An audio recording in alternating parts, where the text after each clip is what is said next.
Wawasan kitab suci ingkang sepindah kapetik saking kitab Pangentasan 17 ayat 1 dumugi 7. Pangentasan 17 ayat 1 dumugi 7 ingkang makaten pangandikanipun. Ana ing masa lan Meriba. Sawise mangkono sagolongane wong Israel padha budal saka pasamunan Sin. Lakune saka palerenan kang siji menyang ing palerenan sijine miturut dawuh Pangeran Yehuwa, banjur padha leren ana ing Rafidim ngombe, nanging ing kono ora ana banyu kanggo ngombe bangsa mau. Wong-wong tumuli padha madoni Nabi Musa ature, kula panjenengan paring toya supados sami saged ngombe. Pangandikane Nabi Musa, ya kene kowe kok padha madoni aku lan padha nyoba marang Pangeran Yehuwa. Nanging sarene wong-wong padha ngorong, mulane padha ngrundeni marang Nabi Musa ature, kenging menapa kula sami panjenengan angkataken medal saking Mesir, jalari kula anak-anak lan kewan kula sami pejah kasatan. Nabi Musa banjur sesambat marang Pangeran Yehuwa unjuke, menapa ingkang badhe kawula tandukaken dhateng bangsa menika? Sakedhap malih kawula tentu dipun benturi sela. Dawuh Sang Yehuwa marang Nabi Musa, sira lumaku ana ing ngarepe umat kairinga dening para tuwa-tuwane Israel sawetara. Dene teken kanggo tamu sira gawe nyabet bengawan Nil iku gawanen tumuli mangkato. Lan ingsun bakal jumeneng ana ing ngarep sira, ana ing dhuwur gunung Paranging Horeb. Sira banjur nyabeta parang iku, temah bakal metu banyune. Satemah bangsa iku bakal padha bisa ngombe. Nabi Musa ia tumuli ngesokake kaya mangkono ana ing ngarepe para tuwa-tuwane Israel. Panggonan iku banjur diarani Masa lan Meriba. Marga wong Israel padha madoni lan padha nyoba marang Pangeran Yehuwa, tembunge, Pangeran Yehuwa iku ana ing satrah kita apa ora? Makaten sadanipun Gusti.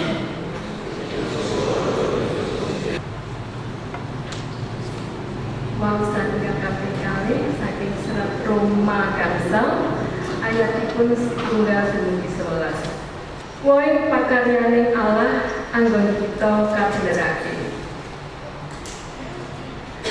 Mulane kita kang wis padha kabenerake awit saka pracaya, kita padha urip kalawan rukun karo Allah marga dening Gusti kita.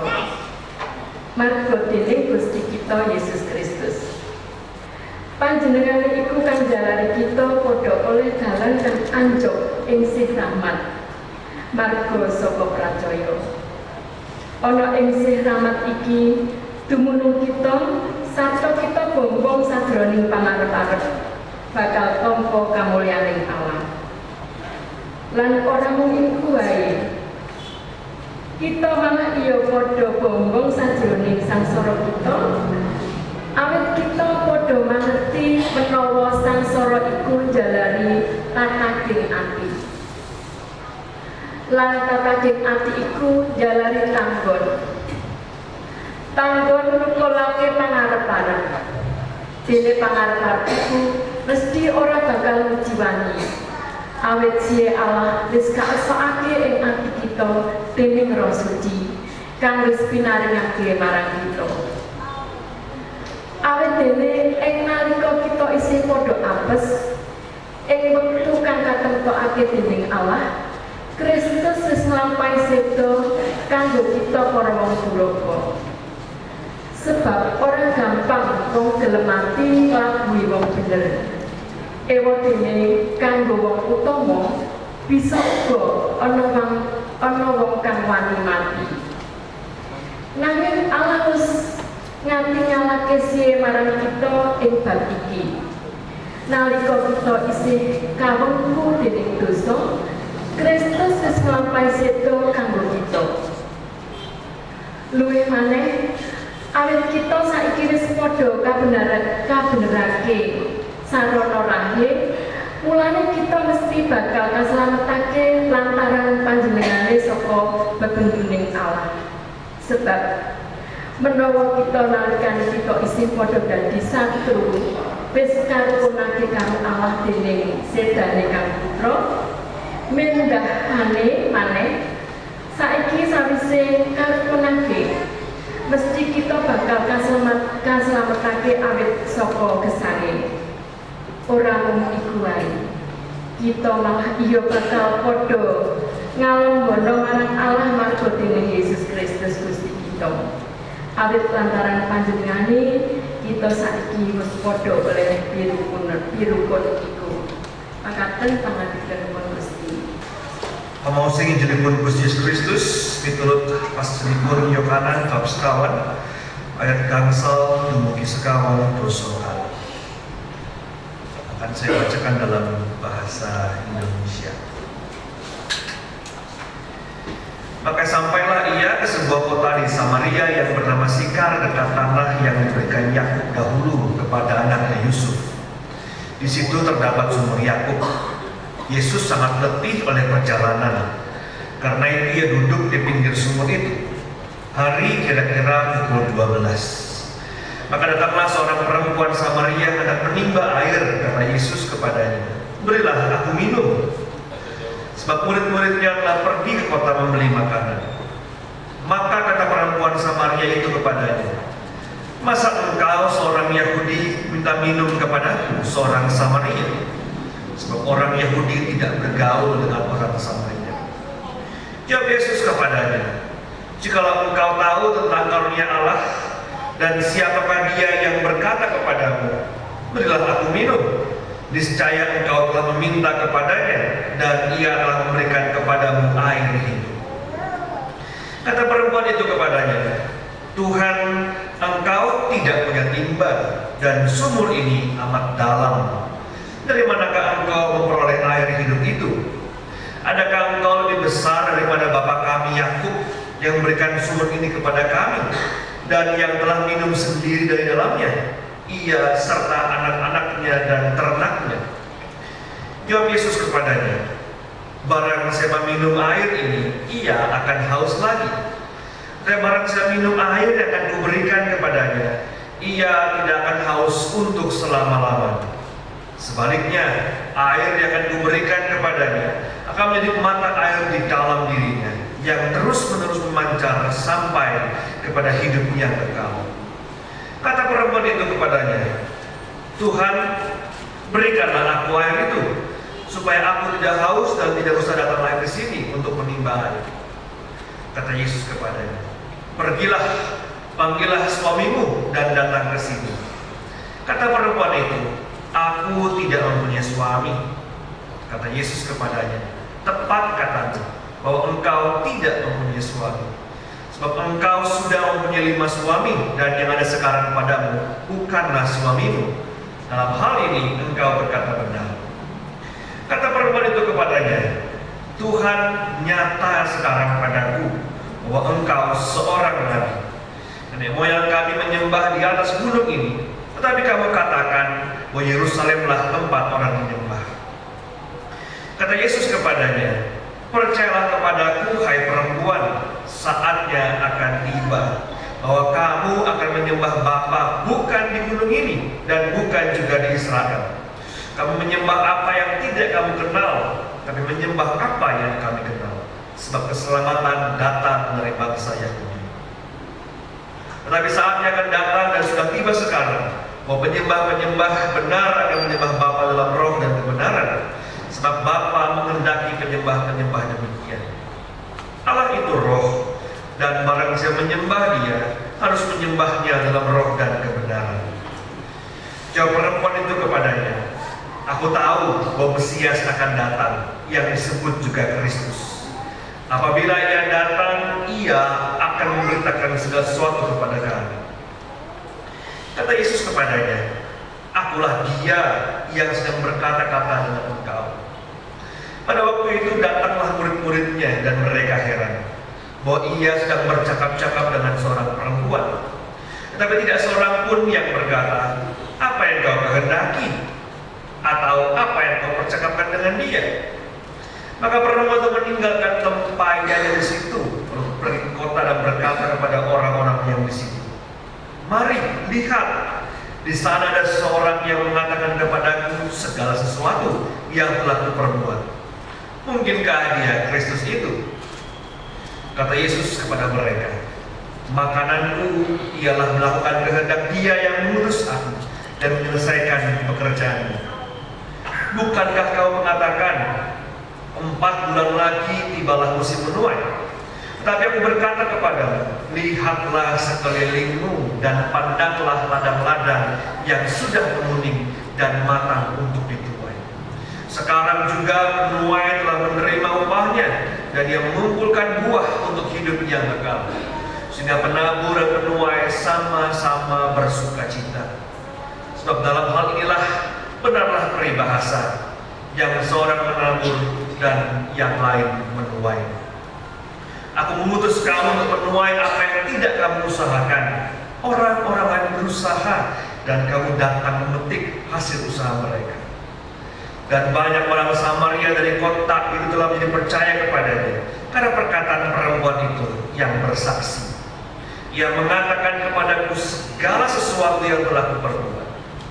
Ketika orang-orang Samaria itu sampai kepada Yesus, mereka meminta kepadanya supaya tinggal pada mereka.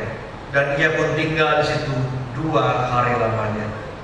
Dan lebih banyak lagi orang yang menjadi percaya karena perkataannya. Dan mereka berkata kepada perempuan itu, kami percaya, tetapi bukan lagi karena apa yang kau katakan, sebab kami sendiri telah mendengar dia, dan kami tahu bahwa dialah benar-benar juru selamat dunia. Ingkang rahayu nggih punika tiyang ingkang sami midhangetaken dalah tidak akan sabdanipun Gusti ing salebeting gesang padintenanipun Hosea.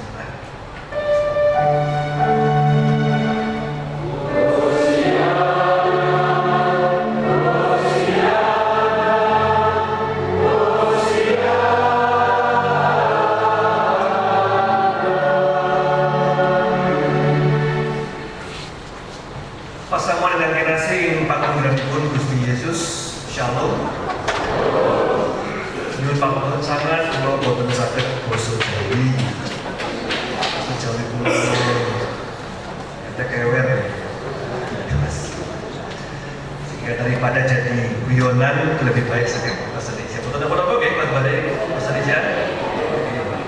Matur nuwun.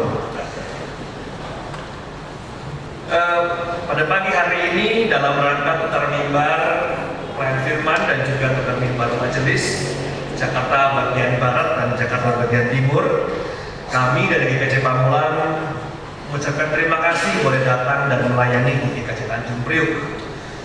Kami melintasi provinsi, ya, dari provinsi Banten menuju provinsi DKI Jakarta.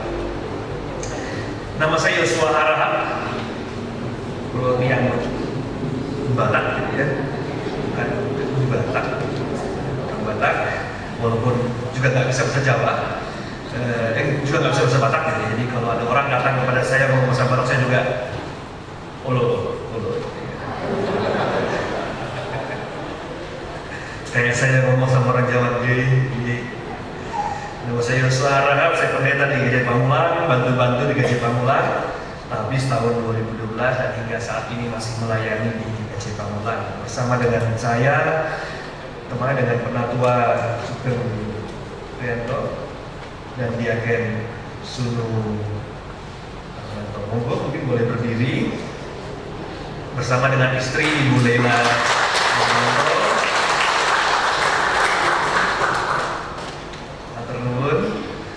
Sekali lagi terima kasih untuk kesempatan yang kami boleh melayani di gereja ini. Bersama-sama dengan kita juga ada 2 sahabat kita yang mungkin baru pertama kali hadir di gereja ini. Ada Ibu Marta, kalau saya tidak salah. Ibu atau Mbak atau Marta Ayu Wahyuningsih.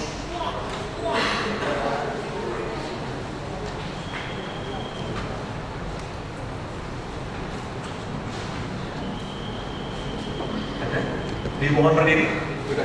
Oh sudah, oh sudah.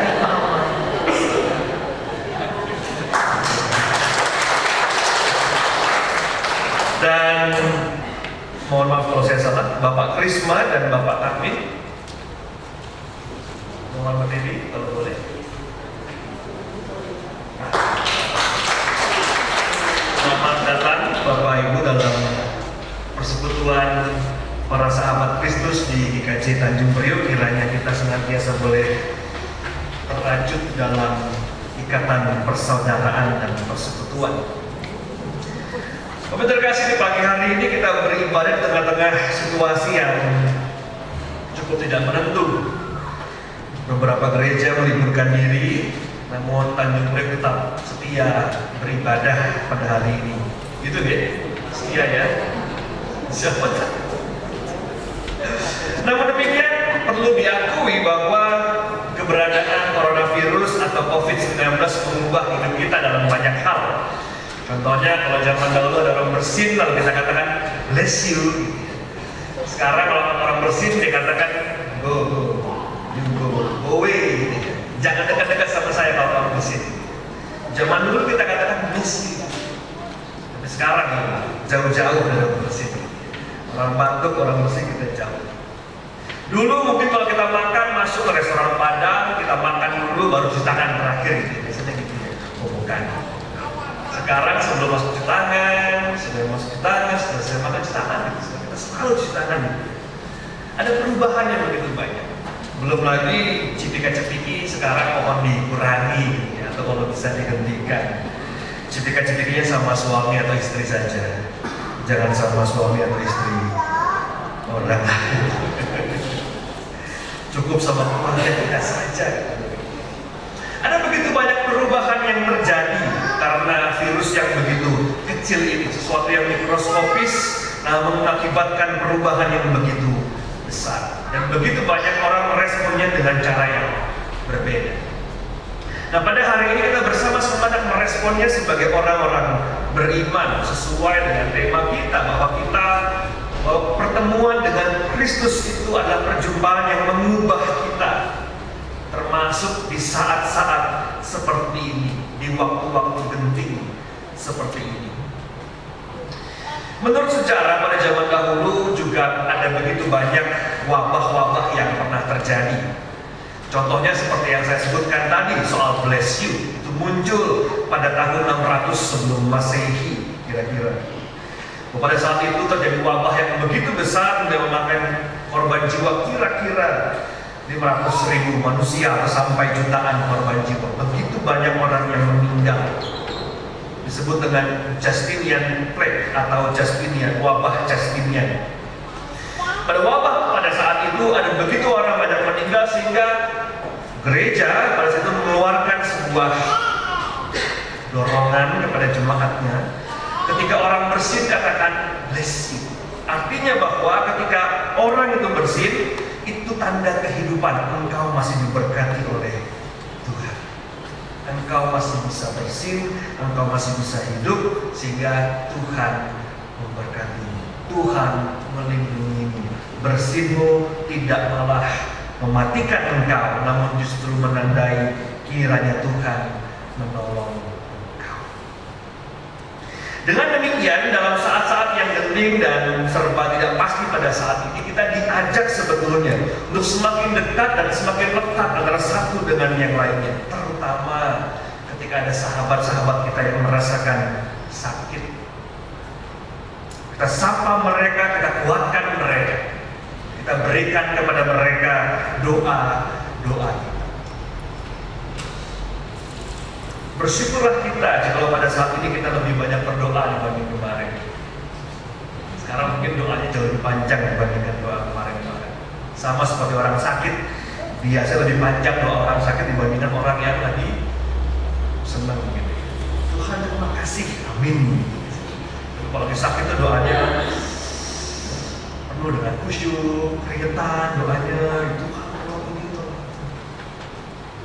Yang berdoa dan berdoa. Bahkan beberapa orang mengajak kita untuk memakai doa Bapa Kami sebagai penanda ketika kita harus cuci tangan selama 20 detik. Itu udah 20 detik ya ajarannya ya. Sudah baca ya di medsos ya, 20 detik. Gimana caranya? Ucapkanlah doa Bapa Kami dengan ritme yang pelan. Dan pada akhirnya 20 detik itu kita selesai cuci tangan sambil doa Bapa Kami. Silakan coba di rumah gitu ya. Cuci tangan Bapa Kami yang di surga, dikuduskanlah namamu, datanglah kerajaanmu. Kok nggak selesai gitu? Cepat doanya. Amin. Memakai doa Bapa Kami, kita mengisi hal-hal yang bersifat saintifik atau mungkin dalam hal ini medis gitu ya. Kita isi dengan muatan-muatan yang bersifat iman, bersifat religius. Sehingga dengan demikian ini bukan sekedar sebagai sebuah pengulangan ataupun sebagai sebuah dorongan karena ada kebutuhan medis, namun disertai dengan sikap iman yang tepat. Di tengah-tengah ketakutan dan keberpisahan di antara manusia pada saat ini, pada hari ini, bacaan kita justru menganjurkan satu hal yang berbeda. Ketika Tuhan mengatakan air hidup ini tidak akan pernah habis. Kalau engkau mendapatkan air yang datang dari aku, maka air itu tidak akan pernah habis. Agak berbeda dengan situasi sekarang, di mana ketika orang saling terpisah, mencoba untuk menang sendiri, belanja untuk dirinya sendiri, sehingga supermarket habis barang-barang. Tapi hari ini Tuhan mengatakan kepada kita, ketika air yang aku berikan kepadamu engkau terima, maka air itu tidak akan pernah habis. Engkau tidak akan kekurangan air kehidupan. Sebagai orang-orang yang hidup di Tanjung Priuk, saya percaya air menjadi sebuah situasi yang lekat dengan kehidupan kita. Namun sama seperti banyak orang, air juga harus berada dalam jumlah yang tepat. Terlalu banyak banjir, kemarin banjir ya, terlalu banyak meluap gitu. Terlalu banyak banjir, kalau sedikit kekeringan. Kita selalu butuh berada di tengah-tengah. Namun demikian pesan yang hari ini hendak disampaikan oleh Tuhan bahwa air itu mengalir sifatnya. Air yang berasal dari Tuhan, air kehidupan itu mengalir dan tidak akan pernah kering. Tidak pernah dan tidak pernah boleh kita berkata, Tuhan kok berkatnya berapa minggu ini kering ya. Berkatnya selalu sama. Anugerahnya selalu mengalir dengan deras dalam kehidupan.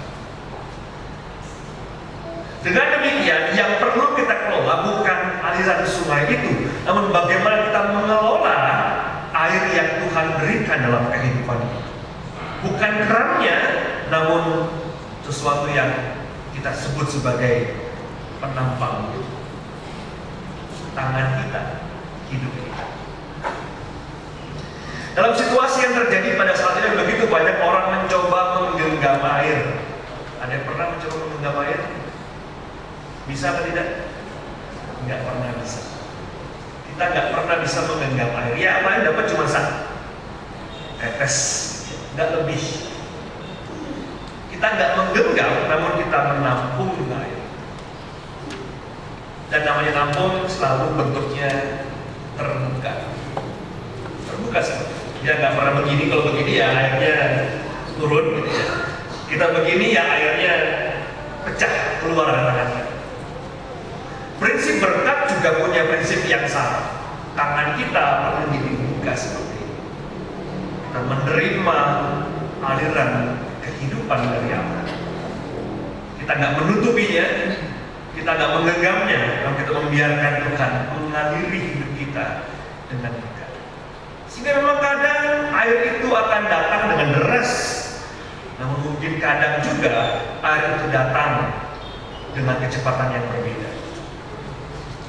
Tugas kita adalah menampung dan membiarkannya dia tertumpah ke kanan dan ke kiri, berbagi dengan yang lain.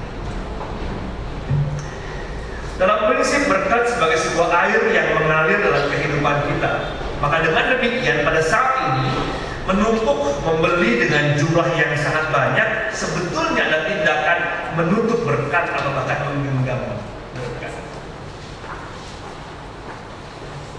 Ketika kita sibuk menutupi berkat, menggenggam berkat, kita lupa untuk bisa mengalir berkat juga bagi yang lain. Berkat hanya untuk saya, hanya untuk kami, dan bukan untuk kita sebagai satu kesatuan keluarga besar, bukan sebagai satu persekutuan yang erat, bukan sebagai ikatan kemanusiaan yang sebetulnya membutuhkan antara satu dengan yang lain. Namanya belanja, kemudian membeli dengan jumlah yang banyak itu sebetulnya mengurangi buat yang lain. Padahal sebetulnya seharusnya cukup untuk semua. Cukup untuk semua kalau kita mau berbagi dengan yang lain. Kalau kita mau berbagi dengan yang lain. Sehingga prinsipnya pada saat ini bukan kita mengambil, menyetok, menyimpan dalam lemari, namun kita katakan dalam hati kita bersama dengan para sahabat, kita katakan kalau makananmu habis di rumah, ketoklah di rumah, mampirlah dan akan diberikan kepada. Bukankah itu seharusnya yang kita canangkan pada saat ini? Bukan mengambil, menyimpan dalam lemari, namun kita katakan kapanpun kamu membutuhkan, ketoklah di rumah, datanglah dan akan diberikan kepada. Semua cukup untuk semua. Sehingga jangan ragu jikalau nanti kita nggak tahu nanti seperti apa gitu ya, amin, tapi kalau sampai terjadi sesuatu, saya percaya jemaat Tanjung Priok saling membuka pintu rumahnya, betul? Betul ya? Kalau saya nanti habis makanan di Pamulang, boleh datang sini? Boleh ya? Minta makanan ya? Jangan ditutup pintu rumahnya ya gitu ya. Justru di saat-saat seperti itulah kita harus dan perlu menjadikan diri kita sebagai sahabat bagi yang lain. Bahkan sahabat-sahabat yang sebetulnya adalah orang-orang asing. Dalam bacaan kita di pagi hari ini dalam Yohanes 4 ayat 5-42, Yesus berbicara kepada perempuan Samaria, seorang yang asing sebetulnya, seorang yang dianggap kecil, dianggap najis pada saat itu.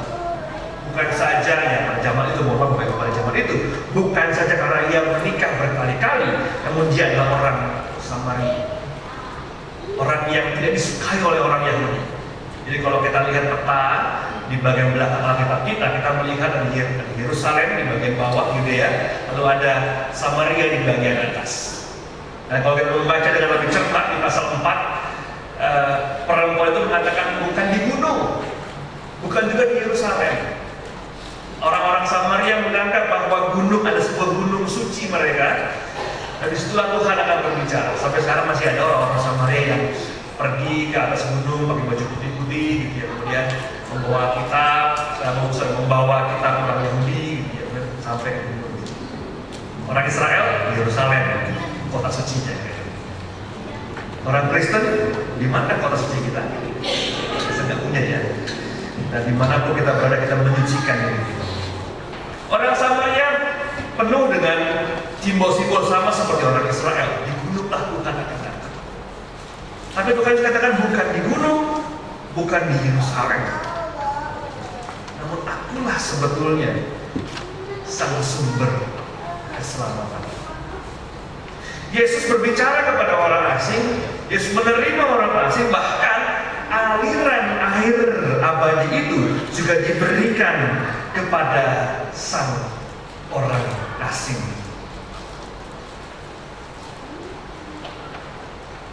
aliran air abadi itu bahkan juga diberikan kepada orang asing. Bapak terkasih, percakapan Yesus dengan orang Samaria atau orang asing dan orang yang dijauhkan ini menjadi sebuah tantangan juga kepada kita. Bagaimana caranya kita mengimplementasikan ini dalam kehidupan kita sehari-hari? Bagaimana kita mengimplementasikan ini dalam kehidupan kita di tengah-tengah situasi yang terjadi saat ini? Mudah. Pertama misalnya, mari kita kurangi menyebar berita-berita yang tidak benar tentang apa yang sedang terjadi pada saat ini. Itu paling mudah. Walaupun buat orang-orang yang sekarang menahan jempol itu agak sulit. Kalau zaman dulu mulutmu harimau, sekarang jempolmu harimau. Cukup dengan jempol kita bisa menyebarkan berita bohong dan berita buruk. Namun sebaliknya cukup dengan jempol kita bisa memberitakan kabar baik kepada kita. Kabar-kabar yang menyegarkan kehidupan. Contoh yang kedua yang tidak kalah mudahnya. Kalau kita pergi naik angkot, naik bus, naik kereta, tawarkanlah kalau kita punya hand sanitizer, tawarkanlah kepada orang serba kanan kiri kita. Jangan ditahan berkat itu, bagikanlah. Maka semua akan cukup untuk semua. Bagikanlah, sebarkanlah kepada semua. Cara-cara mudah seperti ini sebetulnya menjadi bahasa moral kita, dorongan moral kita sebagai gereja dan sebagai jemaat.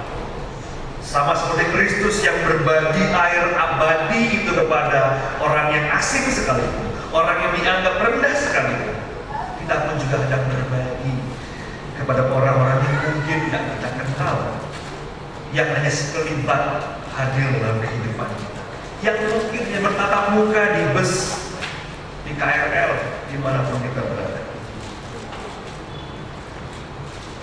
Tantangan sebenarnya adalah di sana ketika kita berada dalam sebuah keramaian, dalam sebuah masyarakat luas. Di sanalah tantangan yang sebenarnya. Iman kita diuji di situ. Iman kita dilihat di situ. Iman kita mendapatkan tempatnya sebetulnya dalam kehidupan kita sehari-hari. Bukan di gereja. Di gereja orang ngomong kotor sedikit, gereja nggak boleh ngomong kotor. Batasnya batas pagar.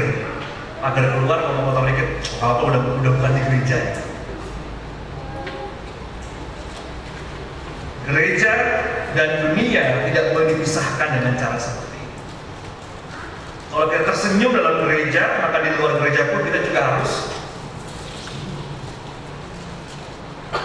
Dalam gereja kita ramah, maka di luar gereja pun kita juga.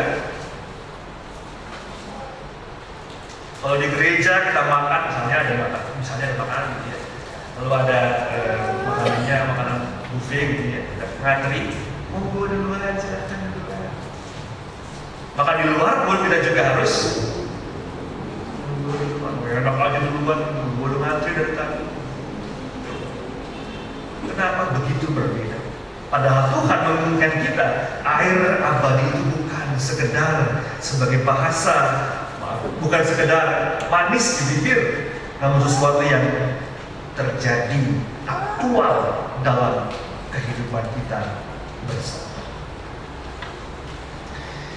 Bapak terkasih, bacaan kita pada pagi hari ini menyapa kita, bahkan mendorong dan menantang kita agar apa yang kita dapatkan, apa yang kita nikmati bukan sekedar untuk saya, namun untuk kita, untuk semua orang, untuk siapapun yang boleh hadir dan hinggap dalam kehidupan kita. Dan semua itu sudah dikatakan oleh Paulus juga dalam Roma yang kita juga baca pada hari ini. Dia katakan apa? Di ayat yang keempat, jika saya membaca kembali Roma 5 ayat yang keempat, dikatakan apa?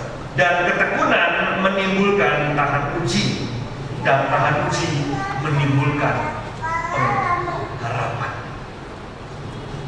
Saya tidak ingin mengatakan bahwa apa yang sedang kita lakukan ini ujian gitu ya. Walaupun banyak sekolah di Jakarta ujiannya mundur. Saya nggak ingin mengatakan bahwa ini ujian bagi iman kita, namun sudah ujian untuk kewarasan kita semua. Apakah kita masih bisa menahan diri, mengelola batin, dan berrelasi dengan yang lain dengan hati ke hati. Prinsip kehidupan Kristiani tetap terlihat secara jelas dalam kehidupan kita sehari-hari.